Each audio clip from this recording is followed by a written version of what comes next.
It was on a certain Thursday morning in December that the whole thing began with that unaccountable motion I thought I saw in my antique Copenhagen mirror.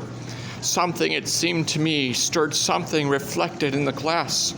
Though I was alone in my quarters, I paused and looked intently, then deciding that the effect must be a pure illusion, resumed the interrupted brushing of my hair.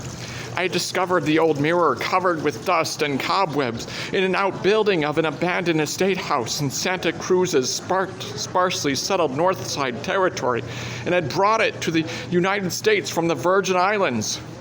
The venerable glass was dim from more than 200 years' exposure to a tropical climate, and the graceful ornamentation along the top of the gilt frame had been badly smashed. I had had the detached pieces set back into the frame before placing it in storage with my other belongings. Now, several years later, I was staying half as a guest and half as a tutor at the private school of my old friend Brown on a windy Connecticut hillside, occupying an unused wing in one of the dormitories where I had 2 rooms and a hallway to myself. The old mirror, stowed securely in mattresses, was the first to my possessions to be unpacked on my arrival. I had set it up majestically in the living room, on top of an old rosewood console, which had belonged to my great-grandmother. The door of my bedroom was just opposite that of the living room, with a hallway between, and I had noticed that by looking into my chiffonier glass, I could see the larger mirror through the 2 doorways, which was exactly like glancing down an endless though diminishing corridor. On this Thursday morning, I thought I saw a curious suggestion of motion down that normally empty corridor, but as I have said, soon dismissed the notion. When I reached the dining room, I found everyone complaining of the cold and learned that the school's heating plant was temporarily out of order. Being especially sensitive to low temperatures, I was myself an acute sufferer, and at once decided not to brave any freezing schoolroom that day. Accordingly, I invited my class to come over to my living room for an informal session around my great fire, a suggestion which the boys received enthusiastically. After the session, one of the boys, Robert Grandison, asked if he might remain. Since he had no appointment for the second morning period, I told him to stay and welcome. He sat down to study in front of the fireplace in a comfortable chair. It was not long, however, before Robert moved to another chair somewhat farther away from the freshly replenished blaze, this change bringing him directly opposite the old mirror. From my own chair in another part of the room, I noticed how fixedly he began to look at the dim, cloudy glass, and wondering what so greatly interested him, was reminded of my own experience earlier that morning. As time passed, he continued to gaze, a slight frown knitting his brows. At last, I quietly asked him what he had attracted his attention. Slowly, and still wearing the puzzled frown, he looked over and replied rather cautiously, "It's the corrugations in the glass, or whatever they are, Mr. Canavan. I was noticing how they all seem to run from a certain point. Look, I'll show you what I mean." The boy jumped up, went over to the mirror, and placed his finger on a point near its lower left-hand corner. "It's right here, sir," he explained, turning to look toward me and keeping his finger on the chosen spot. His muscular action in turning may have pressed his finger against the glass. Suddenly, he withdrew his hand as though with some slight effort, and with a faintly muttered "ouch." Then he looked at the glass in obvious mystification. "What happened?" I asked, rising and approaching. "Why, He seemed embarrassed. I felt, well, as though it were pulling my finger into it. Seems perfectly foolish, sir, but, well, it was a most peculiar sensation. Robert had an unusual vocabulary for his 15 years. I came over and had him show me the exact spot he meant. You'll think I'm rather a fool, sir," he said shamefacedly, "but, well, from right here I can't be absolutely sure. From the chair, it seemed to be clear enough." Now, thoroughly interested, I sat down in the chair Robert had occupied and looked at the spot he selected on the mirror. Instantly, the thing jumped out at me, unmistakably from that particular angle. All the many whorls in the ancient glass appeared to converge like a large number of spread strings held in one hand and radiating out in streams. getting up and crossing to the mirror. I could no longer see the curious spot. Only from certain angles, apparently, was it visible. Directly viewed, that portion of the mirror did not even give me back a normal reflection, for I could not see my face in it manifestly. I had a minor puzzle on my hands. Presently, the school gong sounded, and the fascinated Robert Grandison departed hurriedly, leaving me alone with my odd little problem in optics. I raised several window shades, crossed the hallway, and sought for the spot in the chiffonier mirror's reflection. Finding it readily, I looked very intently and thought I again detected something of the motion. I craned my neck, and at last, at a certain angle of vision, the thing again jumped out at me. The vague notion was now positive and definite, an appearance of torsional movement, or of whirling, much like a minute yet intense whirlwind or waterspout, or a huddle of autumn leaves dancing circularly in an eddy of wind along a level lawn. It was like the earth's double motion, around and at the same time inward, as if the whorls poured themselves endlessly toward some point inside the glass. Fascinated, yet realizing that the thing must be an illusion, I grasped an impression of quite distinct suction and thought of Robert's embarrassed explanation. I felt as though it were pulling my finger into it. A kind of slight chill ran suddenly up and down my backbone. There was something here distinctly worth looking into. And as the idea of investigation came to me, I recalled the rather wistful expression of Robert Grandison when the gong called him to class. I remembered how he had looked back over his shoulder as he walked obediently out into the hallway, and resolved that he should be included in whatever analysis I might make of this little mystery. Exciting events connected with that same Robert, however, were soon to chase all thoughts of the mirror from my consciousness for a time. It was all that afternoon, and did not return to the school until the 5:15 call over, a general assembly at which the boys' attendance was compulsory. Dropping in at this function with the idea of picking Robert up for a session with the mirror, I was astonished and pained to find him absent. A very unusual and unaccountable thing in his case. That evening, Brown told me that the boy had actually disappeared, a search in his room, in the gymnasium, and in all other accustomed places, being unavailing, although in his belongings, including his outdoor clothing, were in their proper places. He had not been encountered on the ice or with any of the hiking groups that afternoon, and telephone calls to all the school catering merchants on the neighborhood were in vain. There was, in short, no record of having been seen since the end of the lesson periods at 2:15, when he had turned up the stairs toward his room in dormitory number 3. When the disappearance was fully realized, the resulting sensation was tremendous throughout the school. Brown, as headmaster, had to bear the brunt of it, and such an unprecedented occurrence in his well-regulated, highly organized institution left him quite bewildered. It was learned that Robert had not run away to him in western Pennsylvania, nor did any of the searching parties of boys and masters find any trace of him in the snowy countryside around the school. So far as could be seen, he had simply vanished. Robert's parents arrived on the afternoon of the second day after his disappearance. They took their trouble quietly, though. Of course, they were staggered by this unexpected disaster. Brown looked 10 years older for it, but there was absolutely nothing that could be done. By the 4th day, the case had settled down in the opinion of the school as an insoluble mystery. Mr. and Mrs. Grandison went reluctantly back to their home, and on the following morning, the 10 days Christmas vacation began. Boys and masters departed in anything but the usual holiday spirit, and Brown and his wife were left, along with the servants, as my only fellow occupants of the big place. Without the masters and boys, it seemed a very hollow shell indeed. That afternoon, I sat in front of my gate fire thinking about Robert's disappearance and evolving all sorts of fantastic theories to account for it. By evening, I had acquired a bad headache and ate a light supper accordingly. Then, after a brisk walk around the massed buildings, I returned to my living room and took up the burden of thought once more. A little after 10 o'clock, I awakened in my armchair, stiff and chilled from a doze during which I had let the fire go out. I was physically uncomfortable, yet mentally aroused by a peculiar sensation of expectancy and possible hope. Of course, it had to do with the problem that was harassing me. For I had started from that inadvertent nap with a curious, persistent idea, the odd idea that a tenuous, hardly recognizable Robert Grandison had been trying desperately to communicate with me. I finally went to bed with one conviction, unreasoningly strong in my mind. Somehow, I was sure that young Robert Grandison was still alive. That I should be receptive of such a notion will not seem strange to those who know my long residence in the West Indies and my close contact with unexplained happenings there. It will not seem strange either that I fell asleep with an urgent desire to establish some sort of mental communication with the missing boy.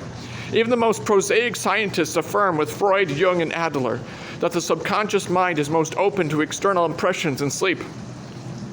Though such impressions are seldom carried over intact into the waking state.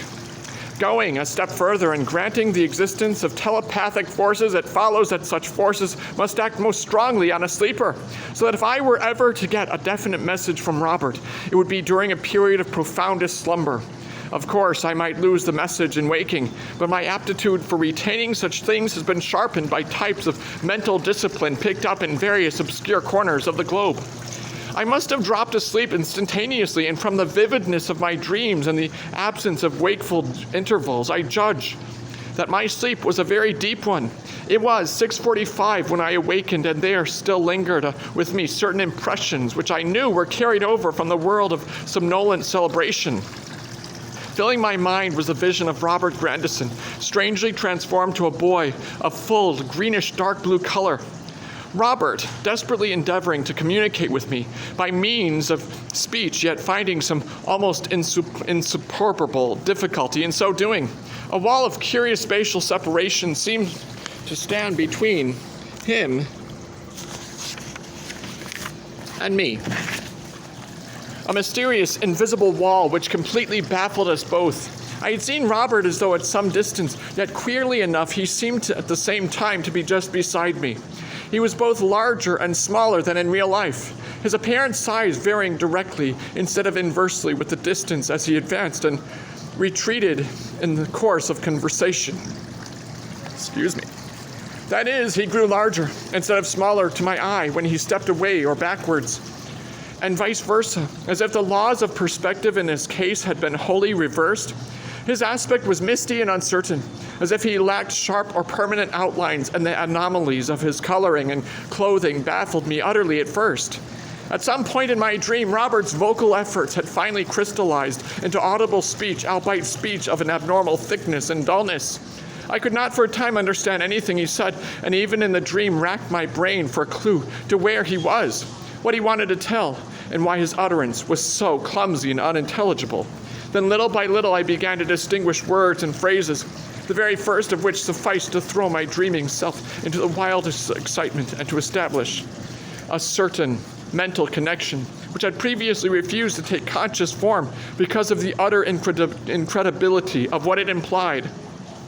I do not know how long I listened to those halting words amidst my deep slumber, but hours must have passed while the strangely remote speaker struggled on with his tale. There was revealed to me such a circumstance as I cannot hope to make others believe without the strongest corroborative evidence, yet which I was quite ready to accept as truth, both in the dream and after waking.